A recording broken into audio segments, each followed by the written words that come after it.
Transportation Program Symposium.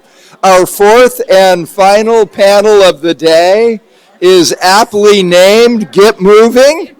Get Moving, Active Transportation, Education, and Encouragement. So we're going to get moving for just a moment.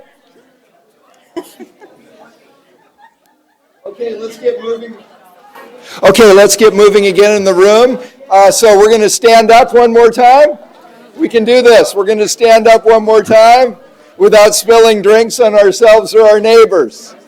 And once again, three principles that I'm hoping to share. Again, one, we work together to stretch for aspirational, audacious goals, including going up on our toes. Oh, good. And again, without hurting anyone next to us, we reach across to build bridges with unlikely allies sometimes. Well done, stretch. And then finally, and again, I'm 58, I got to be careful here, we slowly bend to thoughtfully lift others up. And keep that stretch, and slowly we bring our communities with us. Well done. And now if you wouldn't mind taking your seats so that we give as much time to this final and wonderful panel as we can. Please join me in welcoming from Caltrans, one of the key organizers for today with Sacramento State and our California Transportation Commission staff, also moderating our final panel, Emily Abraham.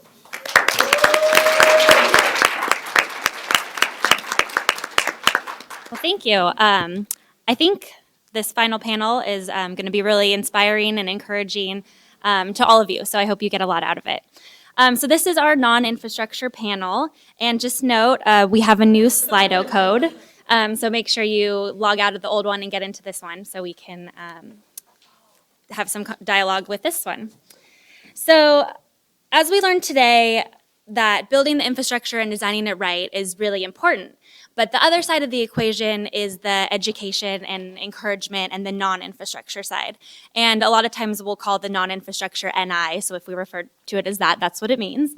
I think a lot of people in the room are familiar with non-infrastructure. I think some folks raised their hand in the last panel, and that's awesome. So you guys are gonna be a great audience. And so we really just wanna make sure that the biking and walking facilities, that people know how to use them safely and will be encouraged to use them so that they'll want more of them. And so that's really what we're talking about today. So I'm going to start off with a question.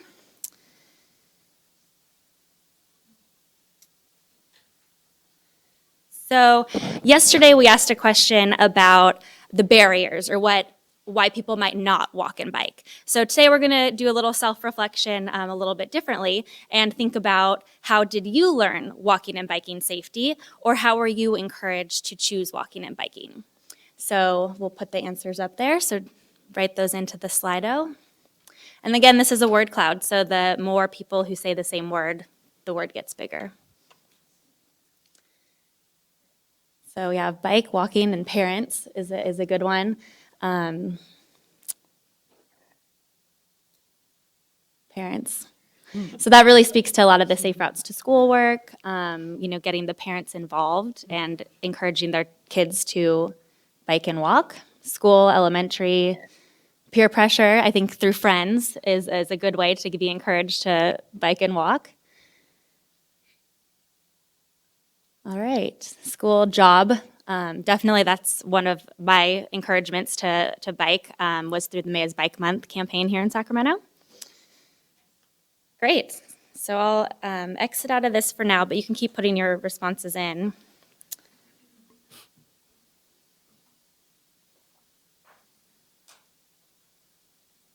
All right, so just to give some background really quick before I introduce our panelists, what is non-infrastructure? We typically define non-infrastructure as the 6 E's. These are all definitely important components to a non-infrastructure program. So they are Education, so the activities that really teach biking and walking and promote the benefits of biking and walking, and education can really be tailored to all ages. There's also encouragement activities that generate the excitement and enthusiasm for walking and biking, and you definitely need that as well as the education. Then there's the enforcement activities that deter unsafe behaviors and then increase the safe behaviors. And these are things like crossing guard programs or could be good behavior awards and things like that. Then there's engineering, and in this case, we'll be talking more about pre-engineering. So doing things like walk audits or demonstration projects that can really influence the engineering or the road design in the future. Evaluation activities that both measure the program outputs and the program outcomes and the behavior change and knowledge changes is really important. So you want to make sure you have evaluation as part of the programs. And then equity, and equity should really be considered, throughout everything and make sure we're serving the communities that really need it the most as well.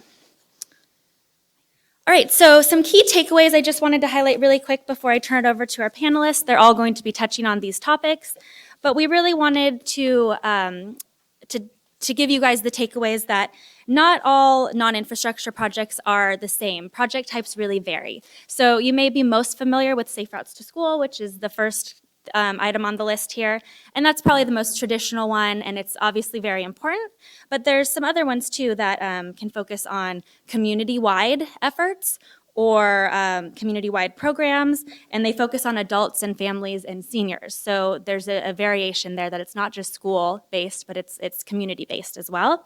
And then there's also media campaigns, and that's really getting that messaging out of safe walking and biking and how to use the facility safely. The other thing is that partnerships are really key, and you'll hear that throughout our panels today.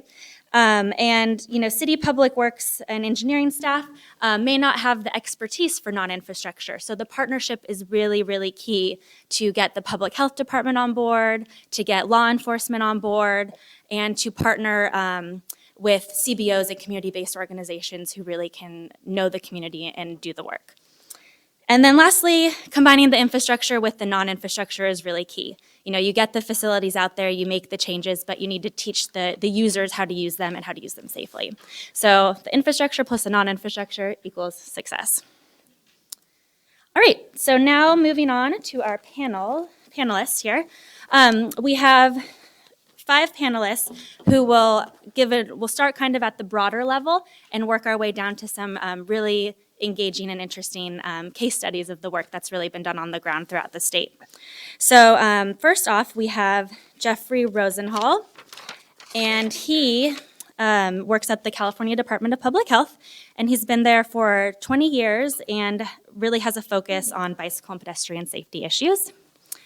And then we have Veva Islas, and she is the founder and director of Cultiva la Salud, and they are dedicated to creating healthier communities in the San Joaquin Valley. And then we have Ariana Green from the Transportation Agency of Monterey County. And Ariana has contributed to transportation planning and long-range land use planning efforts in the Monterey Bay area over the past 9 years. And then we have Rochelle Wheeler, and she is from the city of Alameda.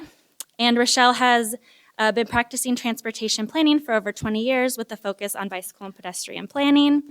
And then we also have Julia Lipe Klein, and she is the acting program manager at the Southern California Association of Governments, or SCAG, and has more than 12 years of community engagement, programming, and outreach experience. So join me in welcoming our panelists today. And I will turn it over to Jeffrey.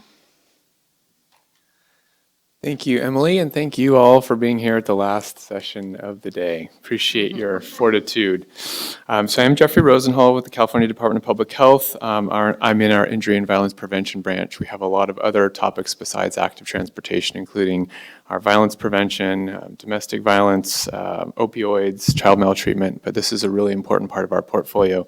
And just real quickly, show of hands, some of our team is here: Victoria, Marianne, Sophia.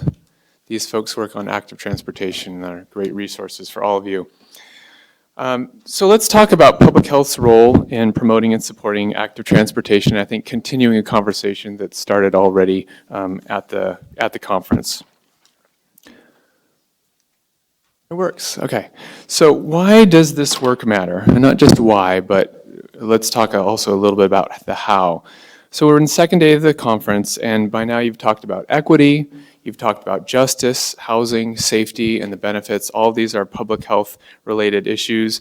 Leah Shaham this morning, she really put the call out around the public health crisis of injuries and fatalities related to traffic and the Vision Zero movement, which is extremely important. And in addition to that, public health, we're concerned with obesity, climate change, which we touched on the last session, community cohesion, violence prevention, and all these relate to traffic safety and encouragement of active transportation. So it's not all about us, it's also about them, those that have grown up on the backs of cargo bikes and those that are now begging their parents to give them access to micromobility devices. And also those that are growing up in neighborhoods that don't have those resources. It's really important that we remember and focus on those individuals as well. And it's also important to remember the older adults, healthy aging, the ones that raised us, and how transportation choices impacts them, their future, and their health. Because for older adults, traffic injuries, it's a real life or death situation. So we want to keep that in mind. That's part of what public health does.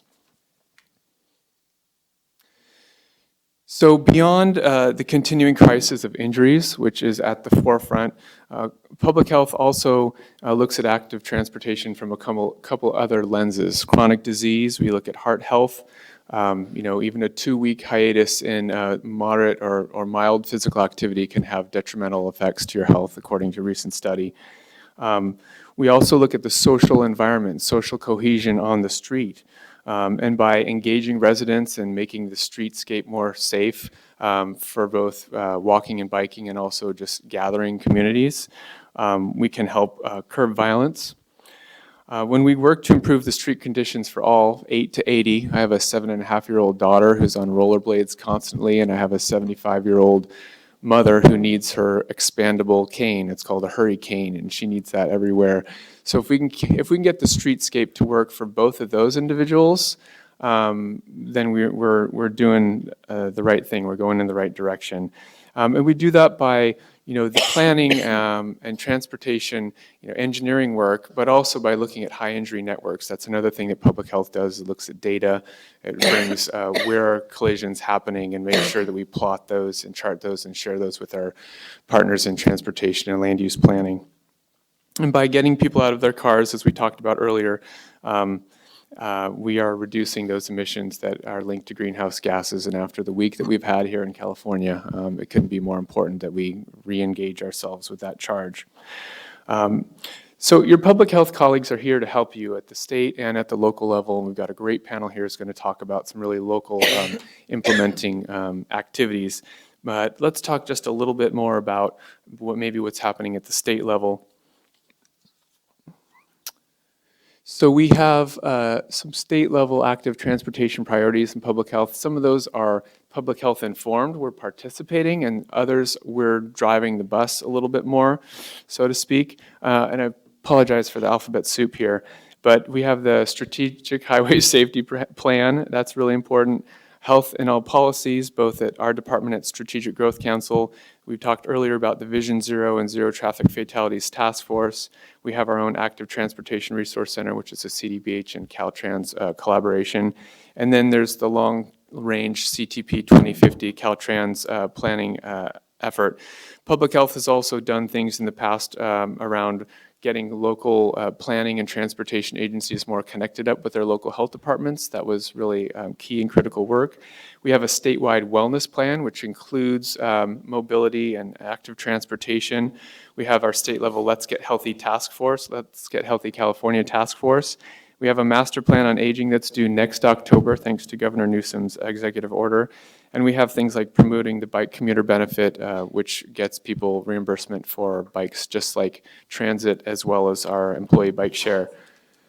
And then just to blaze through, and my colleagues here are going to get into this more, talking about how public health aids in public engagement and collaborating across jurisdictions and with planning and transportation, looking at pilot projects, and we'll get a little bit closer look on that.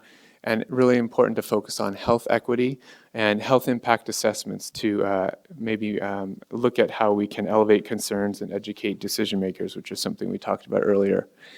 And finally, there's my contact info, and just a shout out for our new Cal Bike plate. There's information, I think, out in the lobby, but this, if you get one of these plates, it'll help go towards funding healthy activity, bicycling, education, and advocacy efforts. So that's my time. I'm going to pass it on.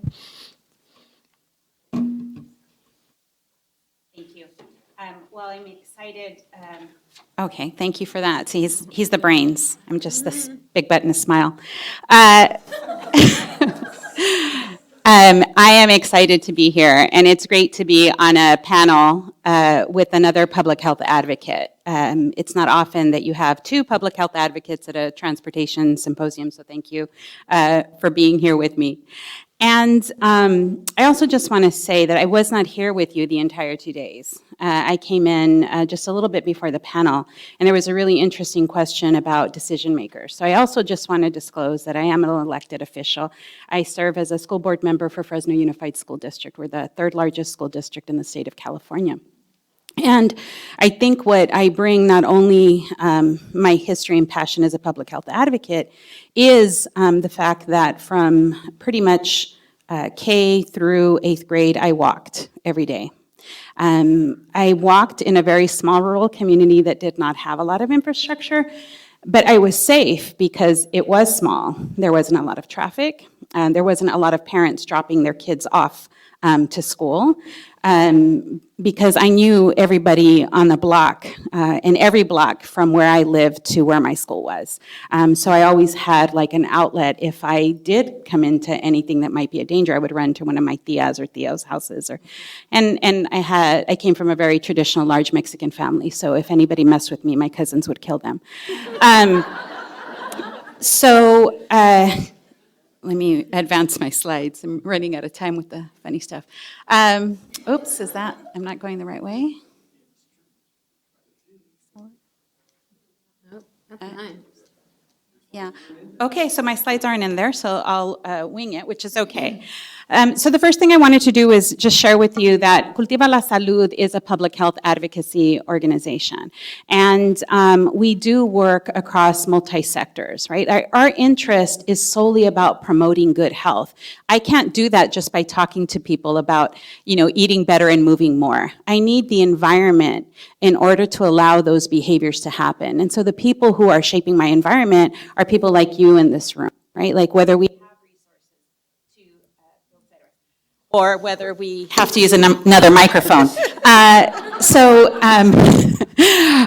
These are assets, investments that our communities need in order to live healthy lifestyles, right? Not only just the access to healthy food, but the opportunity to walk safely to school or to work or to bike or to skateboard, like whatever the choice and the option might be. So just a plug to say to please, as you're thinking, to think about reaching out to these important stakeholders who really care about the work you're doing in transportation. I also want to say that for those of you that are funding, to please consider that who is a consultant and who is a needed resource is also people not only with the transportation expertise, but with the expertise to engage community, right? Those people, those nonprofit organizations that are historically in your communities that have those trusted relationships are going to be much more effective at getting other community members involved. So part of what I wanted to show you was what transportation inequity looks like in my community. And in Fresno, if you were to do sort of like a heat map analysis of where pedestrian injury and fatality happens, it is concentrated in central and southern neighborhoods where there is the least amount of pedestrian and bicycle infrastructure. But what you would also see is that where the investment of bike trails have been is entirely in North Fresno where there is new growth, right? And so there does have to be something to address that inequity about how everybody should be able to walk safely in their community regardless of what part of their community they live in. I would also share with you that when you look sometimes at the face value of the infrastructure that exists in disadvantaged neighborhoods, you might say to yourself, well, I see crosswalks and I see some sidewalks.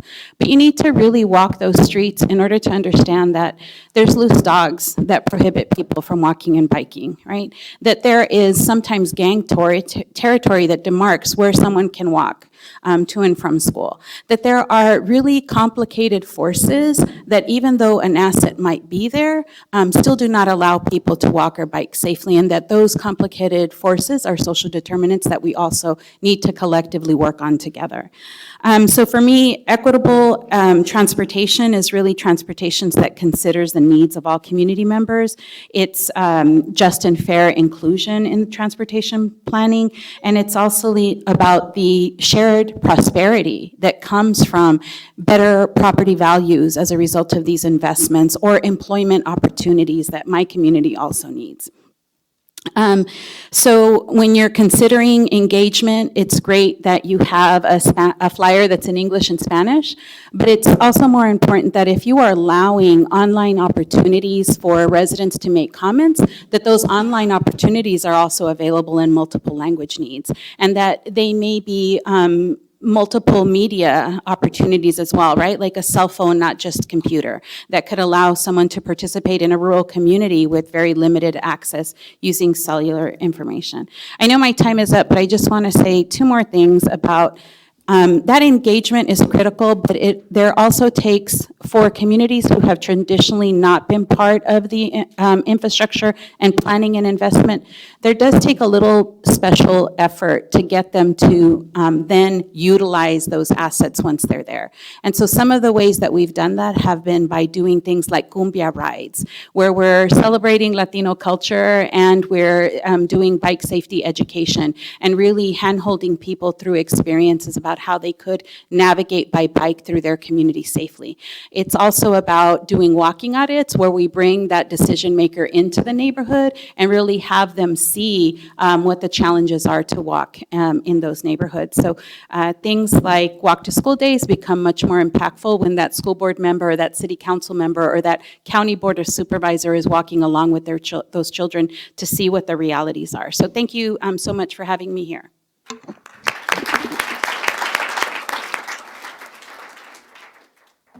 Before we continue, and thank you to our panel, and with the appreciation of all of us in the time constraints that our new Caltrans director must have, just starting in California about a week ago.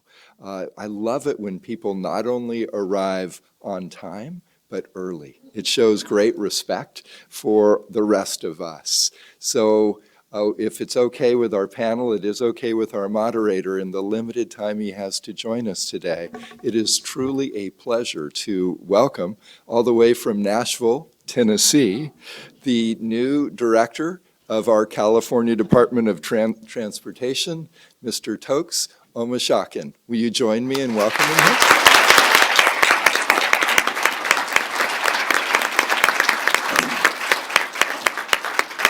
A very good afternoon. Good afternoon. How's everybody doing? Good. It's good. It's exciting for me to be here, and thank you for that introduction, Carl. I know you've been preparing for that all day. You just got this like 10 seconds ago, and he did such a great job. Thank you, Carl.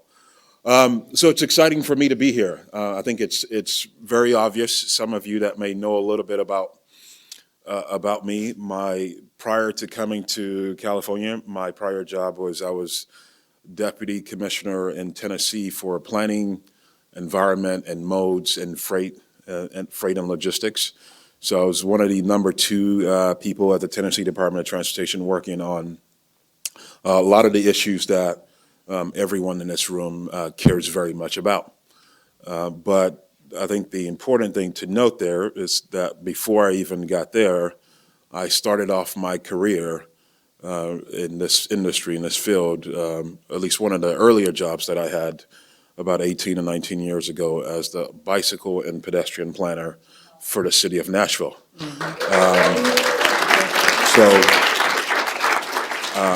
I know a lot of people in the room are from local government.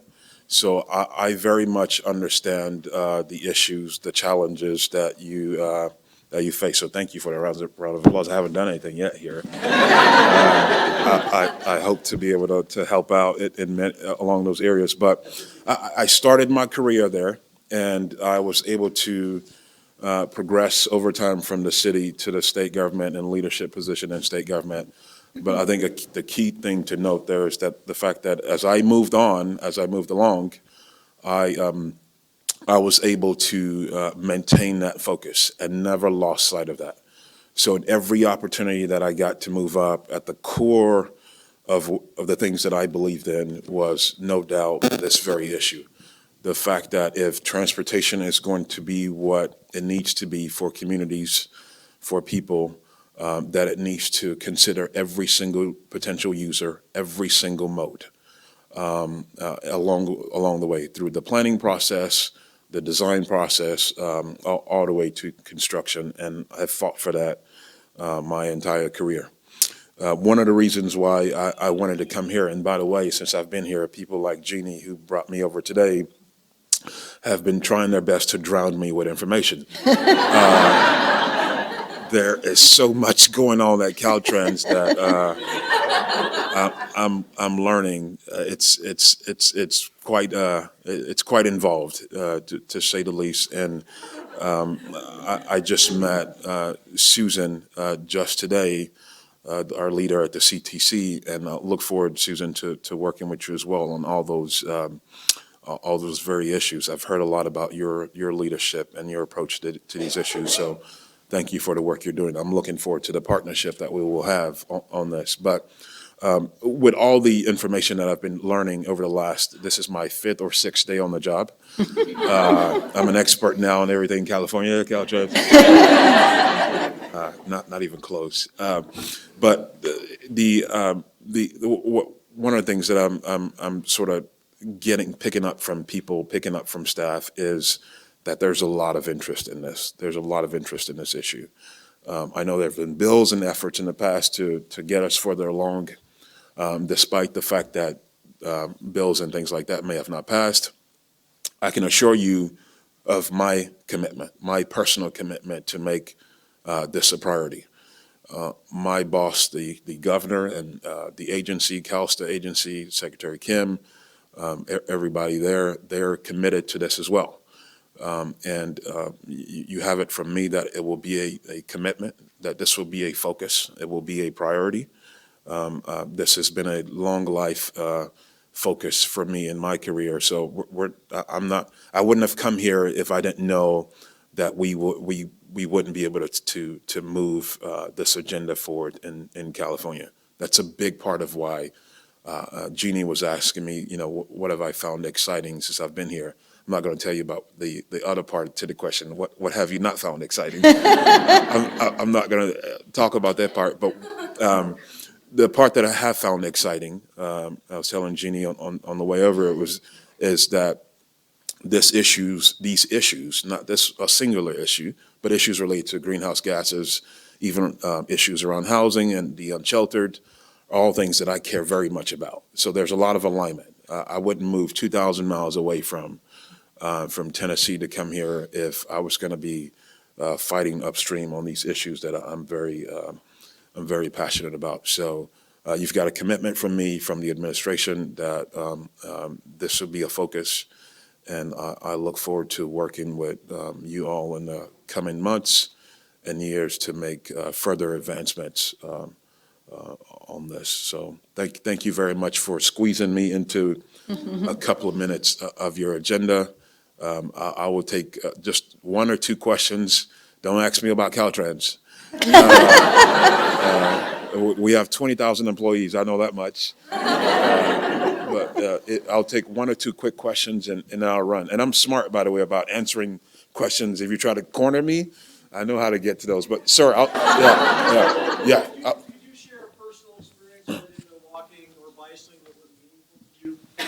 Well, that's a good one. I can talk about accidents. I ride the bike and how I almost blew out. Yeah, crashes. There's so many ways to go with that. But seriously, one of the things that I worked on in my earlier career in Nashville as a bike ped planner, and this is going to sound very minuscule to you here, were grates, road grates in Nashville. They were parallel to bike tires for many parts of the street. And my at the time road bike, and I switched to a hybrid, got caught in a grate, and I'm not going to tell you my actual weight, but I'm a big guy, and I flipped over the handlebars, and it sort of brought home the need to focus on safety more. If you listen to a little bit of the remarks I made when I was sworn in, one of the things I initially talked about off the bat was the importance of safety. And I think, sometimes we, the organizations, the bureaucracy, sometimes we get caught up in talking points. And I'm not the biggest fan of just talking off of talking points, as you can probably tell. But we can't just make issues around safety a talking point issue. We have to have actions, policies, and funding that back up the need to focus on safety. We have in this state, as you very well know, 10 people die every single day. And the most vulnerable users in our state, that number is 10 people every single month that die from either walking or biking or trying to access transit. So that's one of the things that I'm going to focus on. To your question about something meaningful, we got those grades changed after my accident. So that's something to connect to as something meaningful. But I could go on and on about policy issues and things like that. But that's a bike story I'll never forget. I remember the street, I can actually picture myself going down Church, it's called Church Street, downtown Nashville, and getting caught up in a grate. Excuse me, but good question. Sir, there was one other hand, and I'll run. Yes, sir. What was your biggest accomplishment in Nashville? In Nashville or in the state? So I spent almost 10 years in city government and 8 years in state government in Tennessee. Which one? Both? Either one? Let me give it a shot for both. For city government, probably, actually very much in alignment, very similar things that I think we got done. It's not something that was just solely about me, but in city government, we were able to get a complete streets executive order done. It didn't happen through city council, but the mayor, I worked with the mayor to get a complete streets executive order passed. And this is going to be pretty much the same answer to the state question as well. I mean, to the state side as well. It's hard, excuse me, it's hard to measure cultural change, but you can see along the way, certain projects, certain key things. Oh, thank you, Carl. Certain key things along the way that you can point to and say, this is how I know we've moved the needle. You can go back and point to those things. And when I started in my role, I only spent 4 years, almost 4 years, not even quite 4 years, in the mayor's office, the mayor of Nashville, working for him. The prior 6 years, I worked in the planning department for the city of Nashville.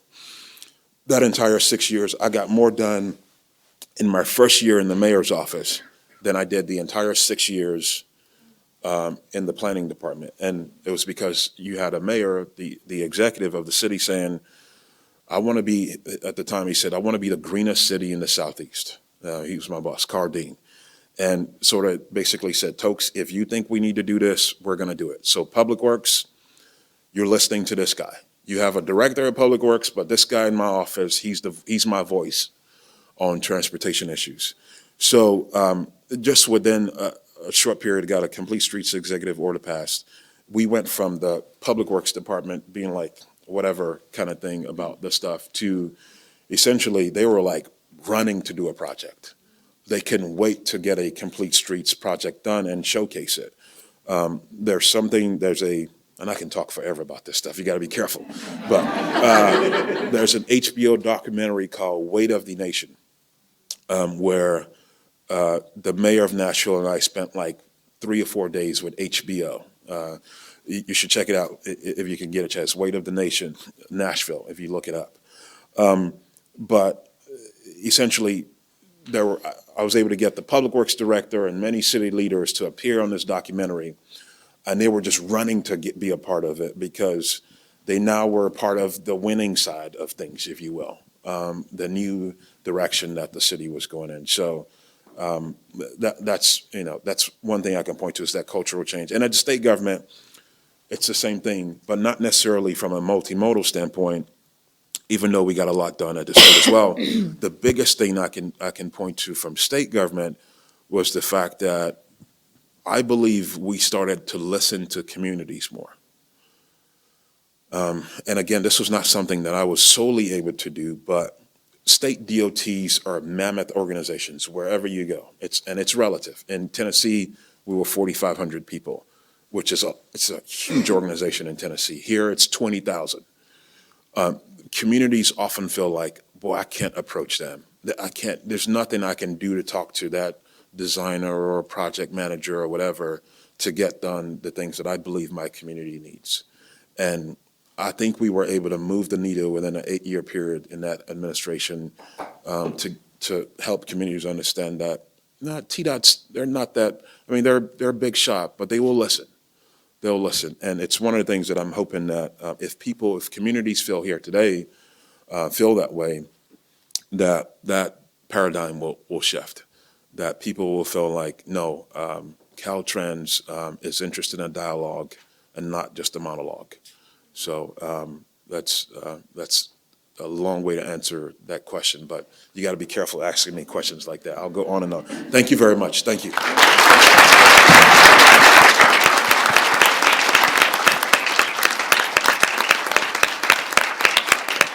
Director Tokes Omashakin, thank you. Inspiring from the start, and there's probably no truth to the rumor that you moved here from Tennessee because you heard housing costs were so low in California. Yes. My solution, just sleep in your cubicle. It works really well. We are going to turn it back over to this wonderful panel, and thank you for being so gracious about allowing Director Omashakin to join us briefly. And so let me turn it back over to our moderator, Emily Abrahams. Thank you. We had a great added bonus to our panel. So I'll turn it over to Ariana Green. Yeah, thank you. Wow, it's a tough act to follow.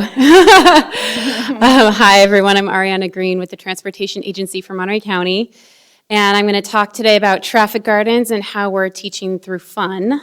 But first, for those of you who don't know where Monterey County is, we're on the central coast of California.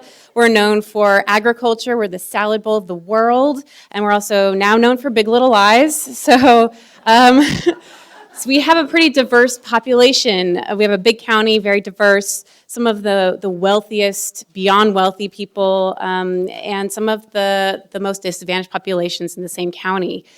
But, everybody seems to care about at least one thing, and that's about the health and safety and wellness of our children.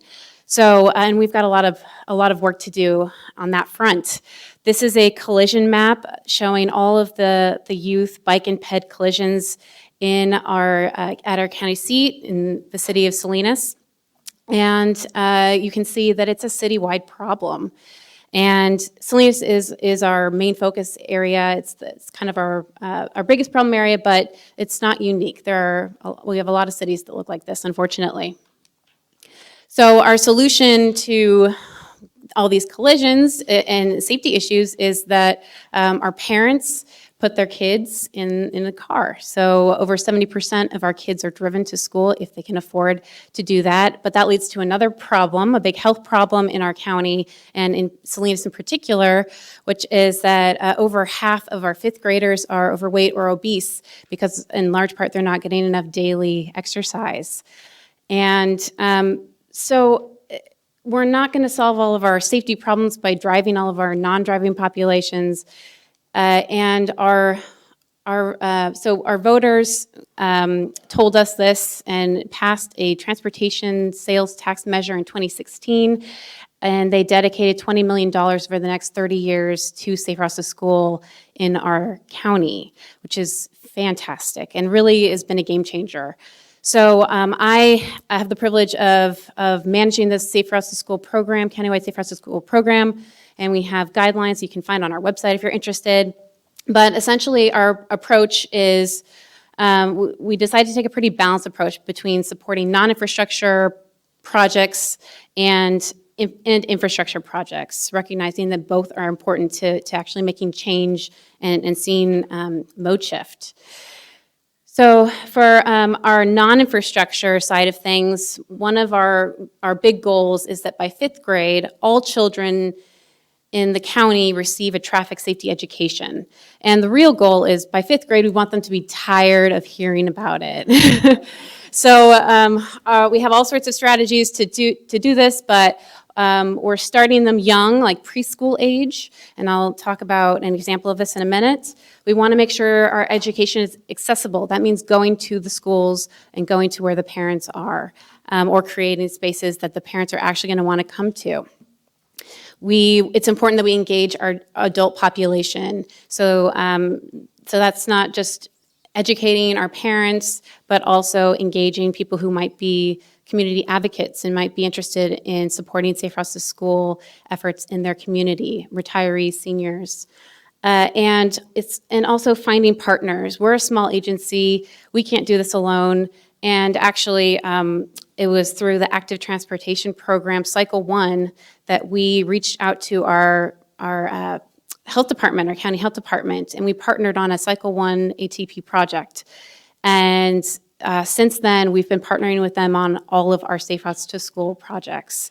So yay ATP for making that happen. We also have a wonderful nonprofit, Ecology Action, you heard Jeannie LePage speak earlier, who provides at-school bike and pedestrian rodeos where they actually bring all the equipment to the schools so that kids that don't own a bike can actually learn how to bike and participate, and they don't and not be left out and still receive the same wonderful education as everybody else. And lastly, it's important to have fun. I mean, nobody's going to learn anything if it's boring. And the fun things we do stick with us the longest. So this is a picture of a bike and walk to school event that we did in the city of Seaside. And we spent a little bit more money, and we bought 2 Paw Patrol costumes. And anyone with young children, you know about Paw Patrol. This is the best investment ever. We've gotten so much use out of these costumes, and the kids just flip out. And we put the Paw Patrol costume characters on our event flyer, and I mean, the little things can make a big difference. So make it fun. Okay, so how do we put all these things together? So we did our first traffic garden, and oh my gosh, my time's up already.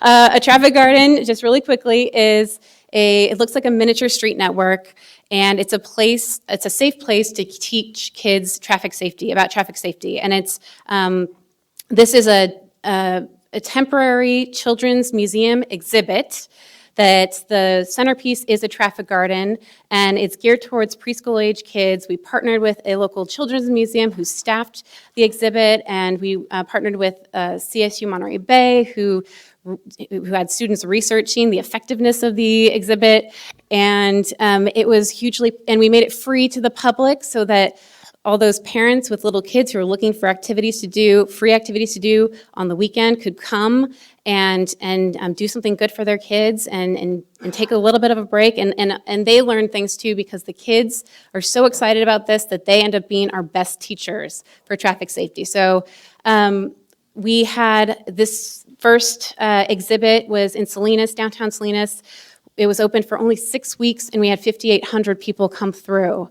So really, if you make it fun, people will come. And then what we're looking forward to for the future, the next 3 years are going to be jam-packed full of fun. We were lucky to receive an ATP Cycle 4 grant to install traffic gardens in 11 elementary schools on the blacktops.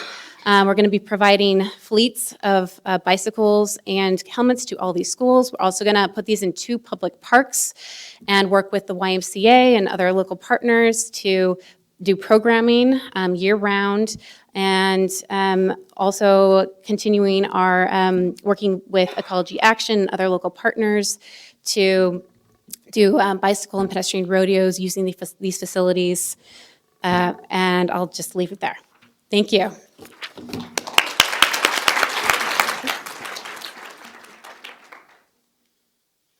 Thank you. I'm Rochelle Wheeler, a Senior Transportation Planner with the City of Alameda. Thank you all for sticking through the end of the conference.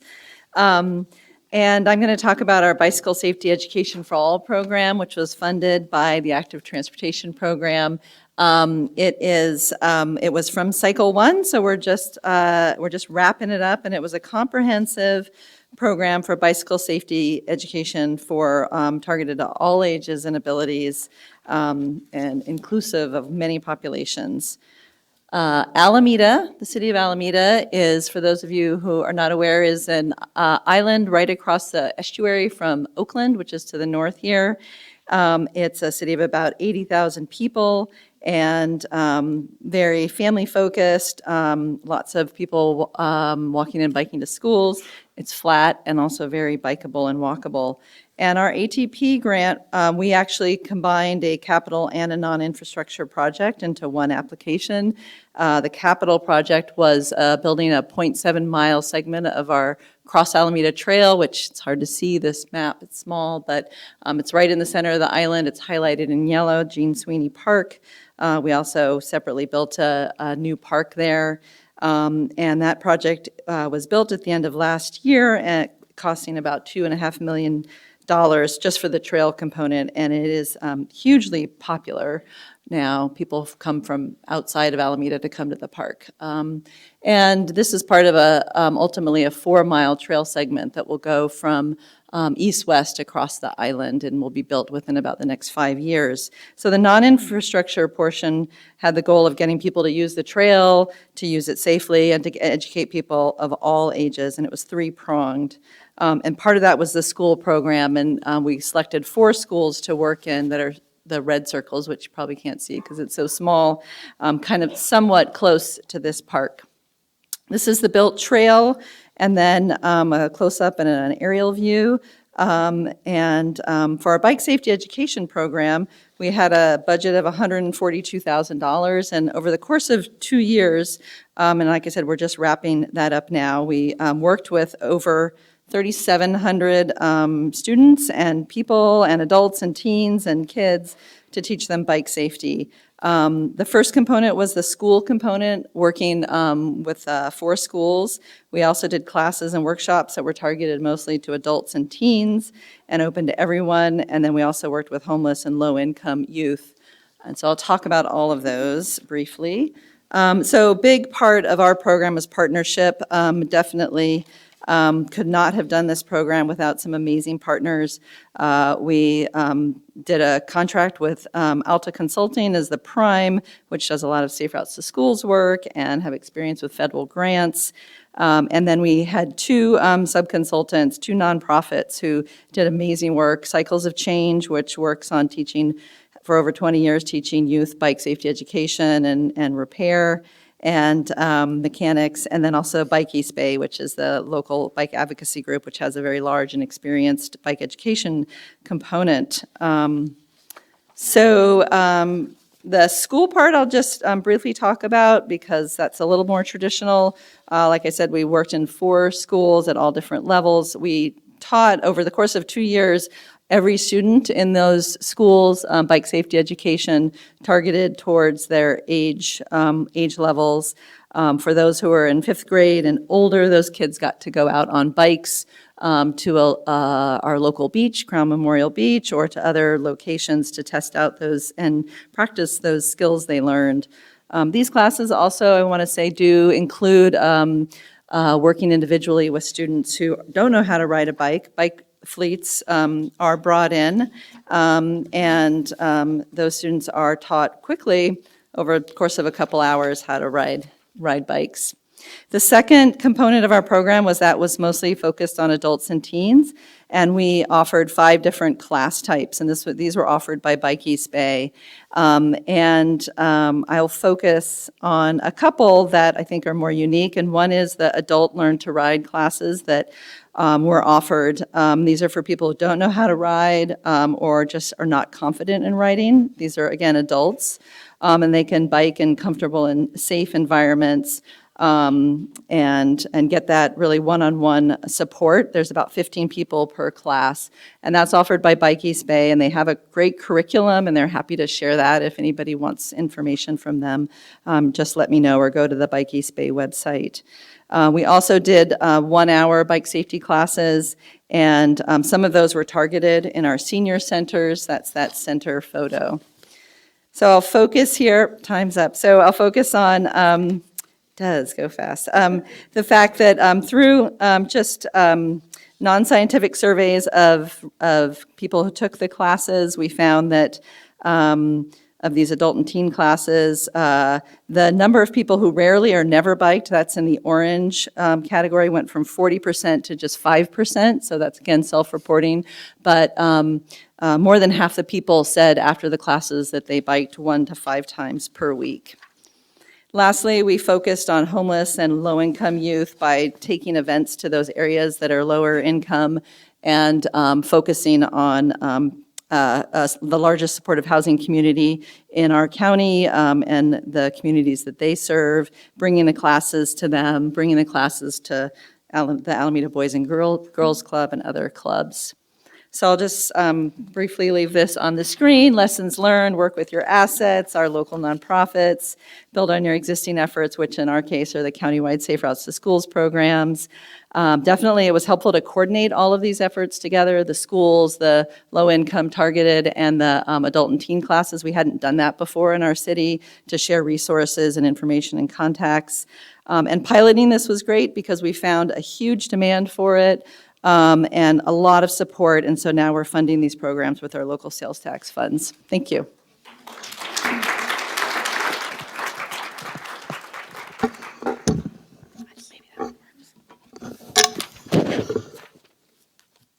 Okay. Good afternoon. My name is Julia Lippy-Klein. It looks different. I'm the acting program manager at SCAG, the Southern California Association of Governments. We'll see how the rest of these look. Okay, so I'm going to primarily talk about SCAG's active transportation safety and encouragement campaign today called Go Human.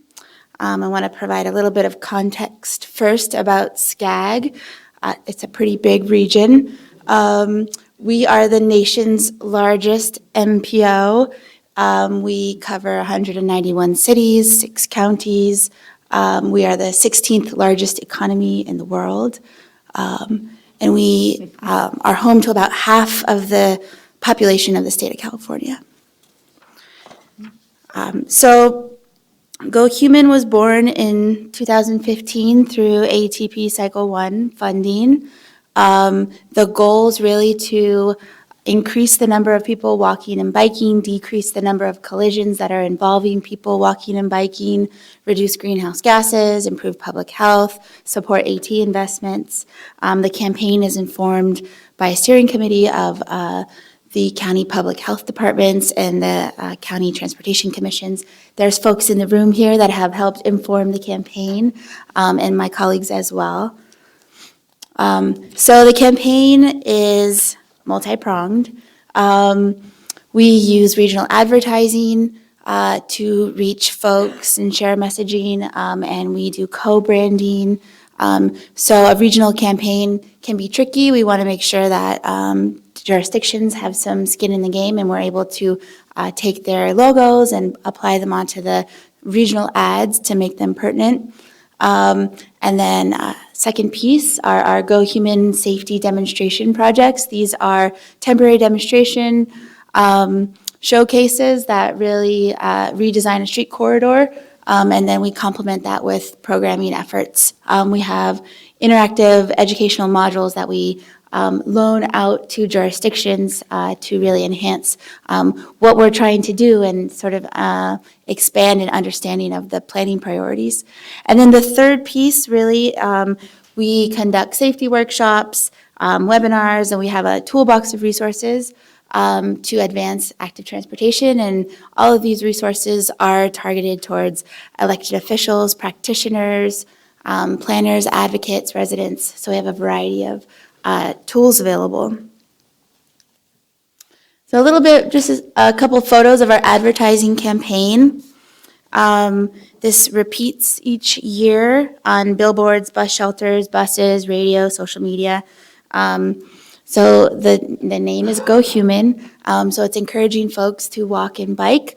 And the concept really is born out of this Signs of Life campaign. So we took traffic signs that typically have stick figures on them, and we replaced them with real people to really humanize the message of the sign.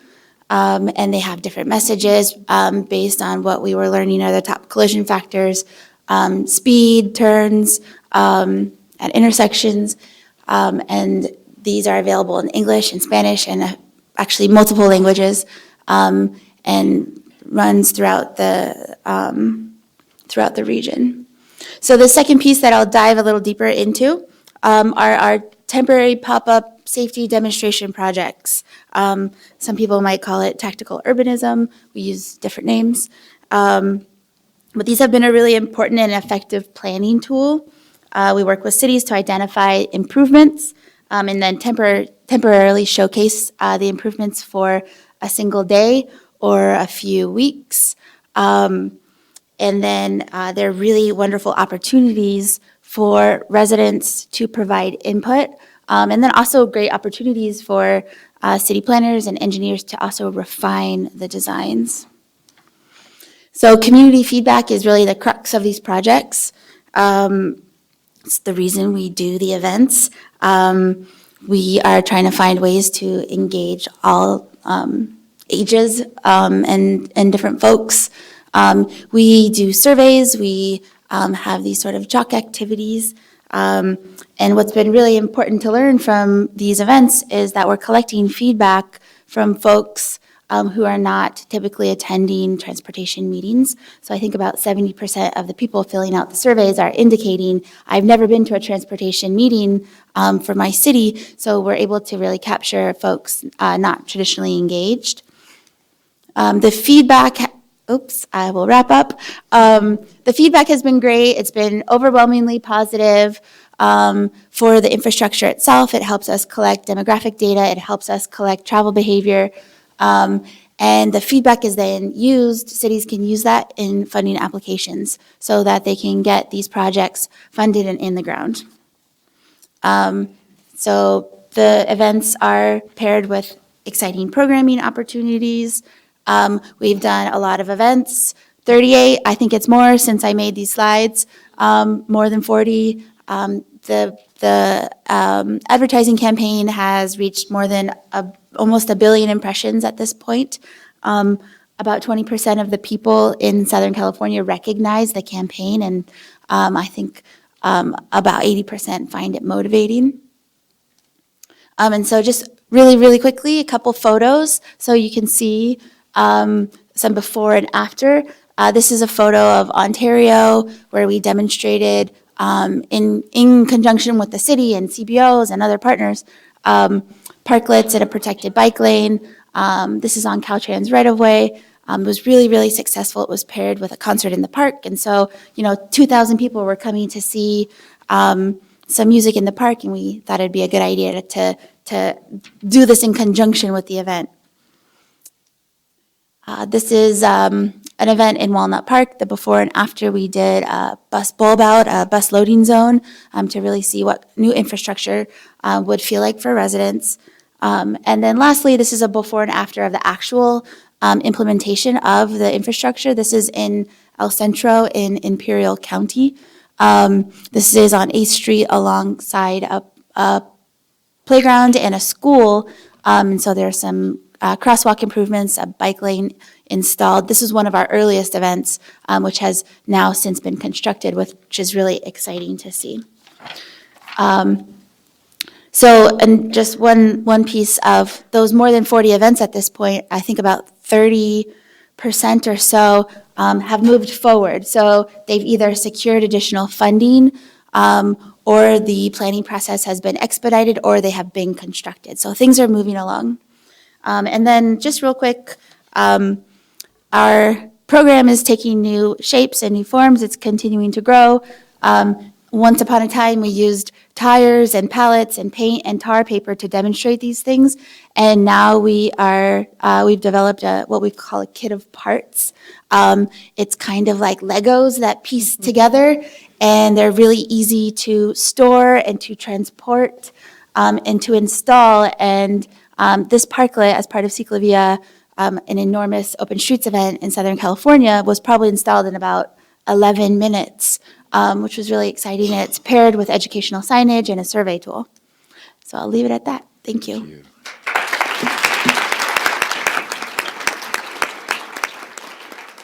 Stacy Abraham and Susan Branson, two of your three hosts, and I have huddled, and we're going to leave a decision up to all of you. It is 4 o'clock, and we promise to respect and value each of your time, but let's give you the decision. We were honored to have Tokes join us for about 9 minutes. We can have about 8 or 9 minutes of Q&A, or we can go ahead and in now, or if you have to slip out, we'll also understand. But can we have, just by hands, how many of you are able to stay and would like to stay an extra 8 or 9 minutes?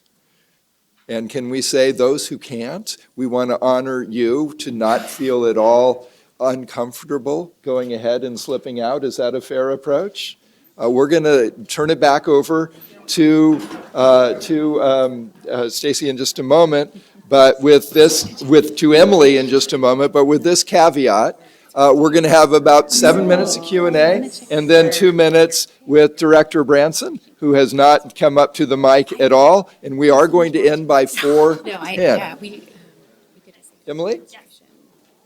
Thank you so much. I just wanted to appreciate our panelists since they have such great expertise, so I wanted to allow a couple of Q&A. So do we have the mics in the room? Does anyone in the room want to ask a question? I think it's over here.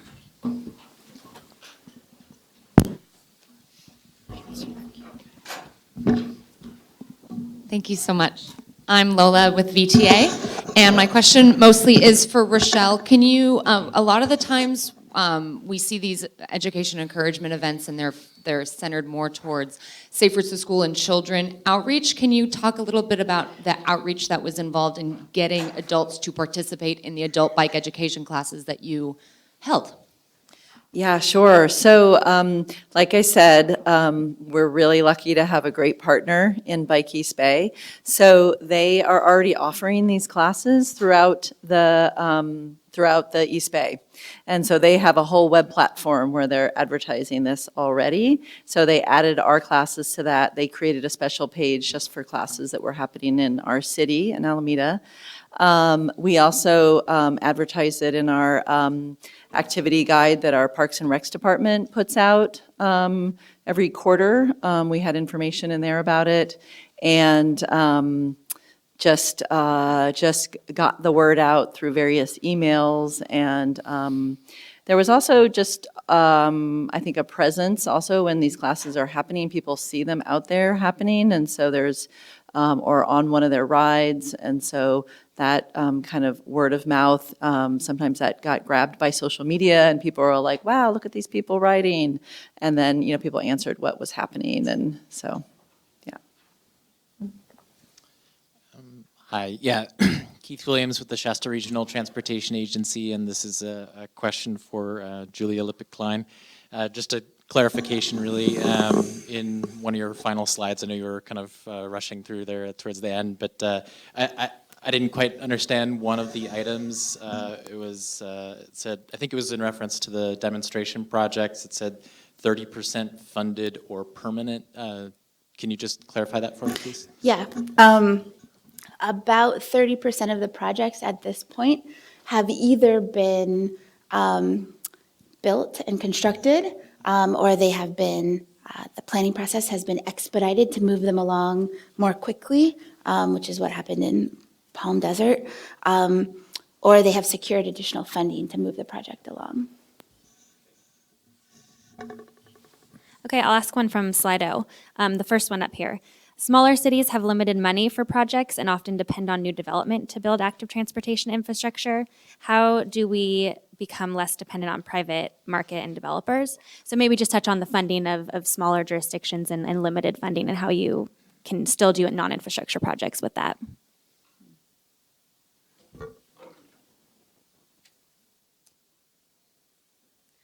Well, as a sort of small to medium-sized city, I'll say that we do have a local transportation sales tax funds that we use, and like I said, that's what we're dedicating towards our non-infrastructure programs. Yeah, we don't actually, most of our developer funds go more towards capital improvements and not non-infrastructure.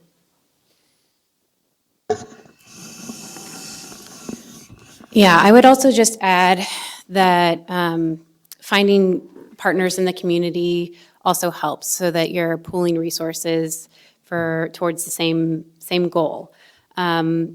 So if there's not one agency that has all the money to do all the projects, then looking to other folks in the community that have similar goals. The health department, again, is another great community asset. Our health department was already doing a lot of injury prevention outreach in our schools and our communities, and also policy work around active transportation. And so it was sort of a natural to partner with them and local bicycling clubs and people who are passionate about active transportation and champions. Pulling all those people together and empowering them, I think, can help make a difference. Will you join me in thanking Emily and our panelists?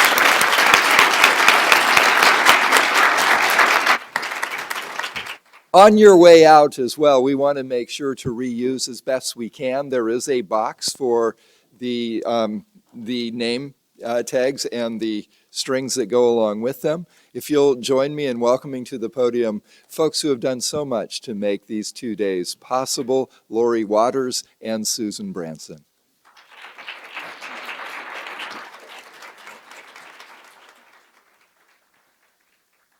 I'm Susan Branson, Executive Director of the Transportation Commission, and just wanted to take a moment to thank everyone that was instrumental in making the last 2 days possible.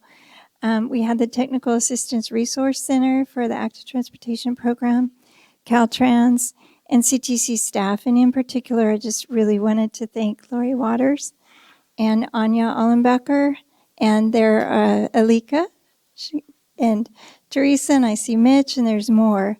I just really wanted to also thank all of you for not only attending the last 2 days, the panelists, the moderators, everyone that was involved here, but just wanted to thank you not only for the last 2 days, but since the inception of the Active Transportation Program. The Commission cannot do its work without all of you, and all of you that are viewing this via webcast and that aren't here today. We just, over the years, the coalition, the partnership that we've had from so many in different walks of life have really continued to improve the program. We know at the Commission there's much more to do, and we can know that we can't do it together. We can't do it without your help, without partnership with all of you. And I just wanted to take a moment to say thank you to all of you. And I also wanted to really especially to recognize Commissioner Carl Gardino for devoting the last 2 days of his time here with us. But I also wanted to just make sure that you know that he served as our chief consultant as a commissioner, asking for his advice and expertise on this conference, and just generally over the years as well on active transportation. You all know that Commissioner Carl, I believe, is a very avid bike rider. He's a very much a proponent on complete streets. When he started the commission in 2007, I can remember him riding his bike up to the Caltrans building, and he couldn't bring it in the building. And it was just, the start of a focus on complete streets and bike lockers. And so he is just really a testament to a public servant that is devoted to helping us all. And I just really wanted to just especially thank you, Commissioner Gardino, for spending time with us and for everything that you did to help us with this conference. So can you join me in thanking him?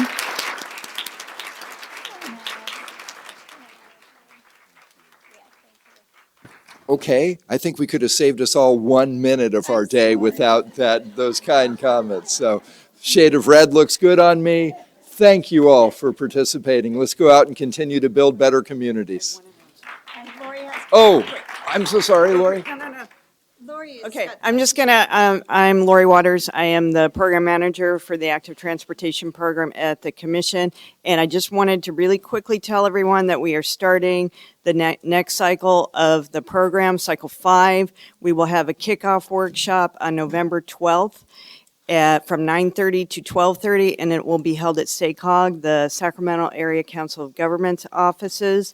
And we're going to try to hold another kickoff in Southern California around the same time. But in the spirit of a lot of what we have heard in this symposium, we will hold a lot of workshops, but I know not everyone has the ability to come to these types of workshops. So if you have an event or a group that you want us to come to you, just let us know and we will do our very best to do that.